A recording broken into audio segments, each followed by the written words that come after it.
ရှိကနေပြီးတော့ဘုရားရှိခိုးကျောင်းကန်လေးကိုအောင်ပြည့်ပြည့်နဲ့အကြောင်းအရာကလည်းဘုန်းတော်ကတက်ရှိခြင်းကုသိုလ်ပါတယ်ဒီကလေးကကုသိုလ်ဝယ်မှာတခါကြီးကသူရတာစွတ်ထားတဲ့ဝေကြီးတွေကိုဘုန်းတော်ကစကိုင်းဒေတာမန္တလေးဒေတာမှာ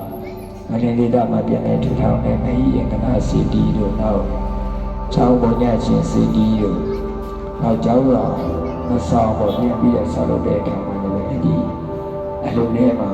အကြီးအကုသိုလ်တွေကိုဘုန်းတော်ကပါဝင်ပြီးတော့ထုံးခဲ့တယ်။နောက်ချက်ပိုင်းဒီကွန်ပျူတာတွေနဲ့ပုံစံတော့တရားကြီးကိုပြီးရတယ်။အဲ့ဒီကုသိုလ်တွေလည်းတရားကြီးကပြုခဲ့တယ်။ဒါတွေကတက်ရှိကြ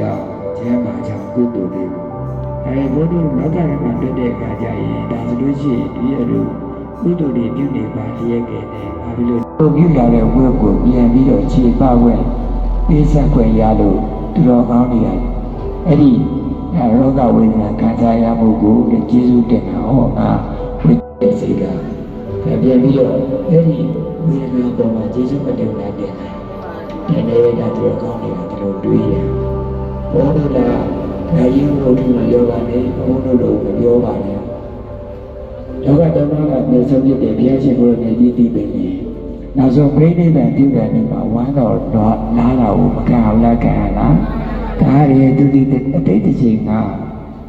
စီးစရာတူဖြစ်ခဲ့တယ်အဲယောဂဝိညာဉ်ကလည်းပျောက်သွားပြီးပျောက်သွားတော့ဈေးအဖုံးငွေပြည့်ပြည့်ဝဝမရတဲ့ခါကျတော့ဒီနာကိုပြန်ပြောတယ်ဒါနဲ့စီးတစ်ခွက်စာကြံပါသေးတယ်ဆိုတော့တိုက်တာအဲ့ဒီဈေးကဝမ်းသွားကျေးဇူးဆက်တော်ကုသိုလ်အားဖြင့်ကြည်ကြပါကုန်၏ရှင်ဘုရားဤကောင်းမှုကုသိုလ်ကံ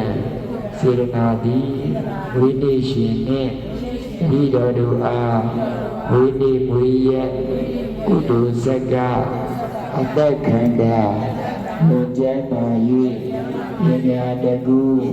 စည်းစိမ်